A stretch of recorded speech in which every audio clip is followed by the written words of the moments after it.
The Reaper is a Dark Elven mage hero using the Unholy Magic and Necromancy trees.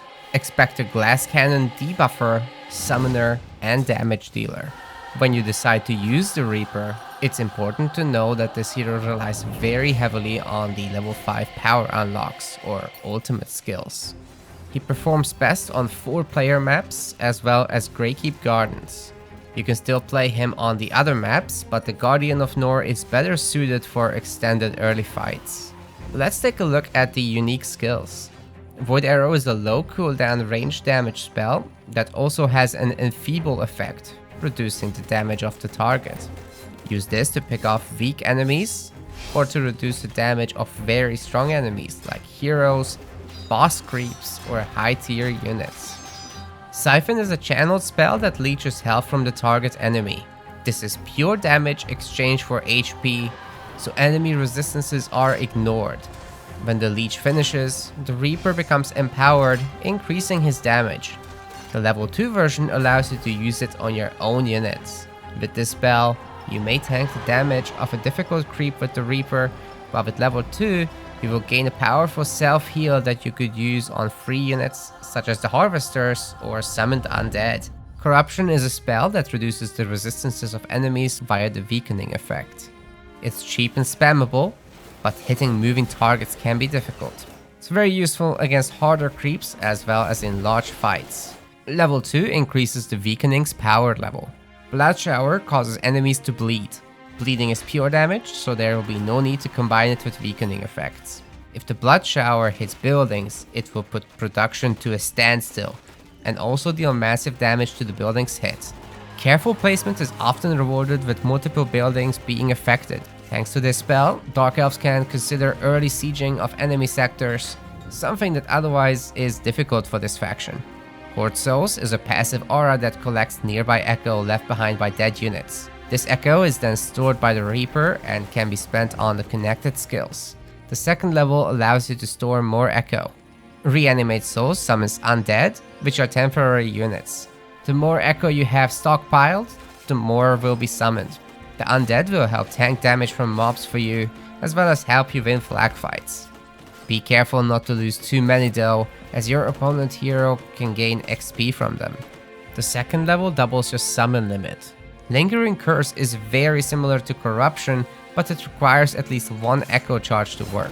It also affects enemies around the main target, with each charge of echo increasing the range of the effect. Bear in mind that this is not a normal weakening, and so it can be stacked with regular weakening effects such as that of Corruption.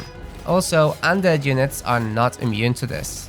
Level 2 reduces the cooldown, but this will normally require you to choose between using your echo stacks on Lingering Curse and other spells. You can lean into stacking Lingering Curse with Corruption to either get early hero kills or take on hard creeps for a quick level up. Blood Armor is essentially a shield that can block damage based on the amount of echo stored. The Blood Armor charges are separate from the Reanimate Souls charges. This skill is very useful in the later game to avoid the Reaper getting focused down by strong single target units. Kiss of Nor allows you to detonate one of your summoned undead. This can be used to annihilate entire groups of light units when combined with Corruption, or even both Corruption and Lingering Curse.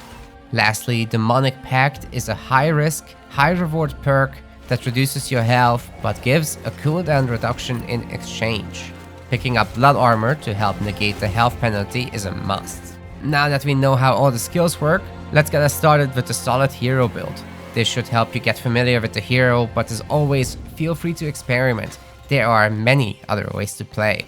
When your Reaper first spawns, immediately pick up Chord Souls, Reanimate Souls, and Void Arrow.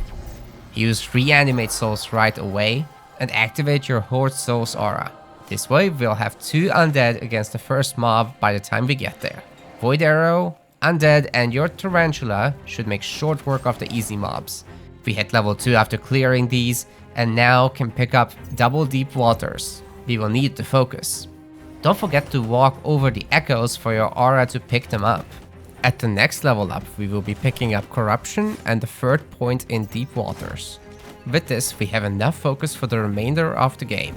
You will probably come across tougher creeps now. Make sure to use Corruption before you use Void Arrow, as you will deal extra damage like this. At level 4, let's put 1 point into Arcane Force and the other in Lingering Curse. Now we will be able to stack Corruption and Lingering Curse to pick off tough enemies with our infiltrators. Doing that to a hard creep will allow us to potentially jump to even level 6. At level 5, we will pick up Blood Shower and Kiss of Nor. By now, you will have accumulated enough gold to go to the merchant and purchase your armor with some potions or fire orbs.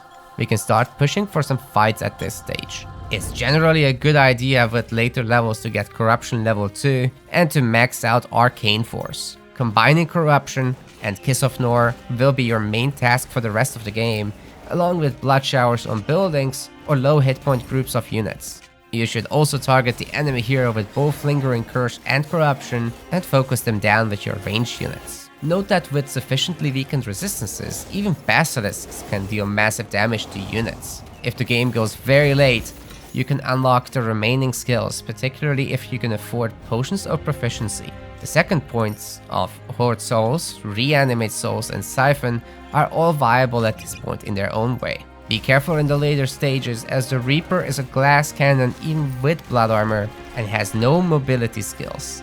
Mistakes in positioning get punished very easily, so use your maximum ranges the best you can. I'd like to express my gratitude to Grimlore Games who have sponsored these guides. If you haven't yet played SpellForce free, be sure to try the free Versus edition, and if you are having fun, purchase the full game. Links are provided in the description.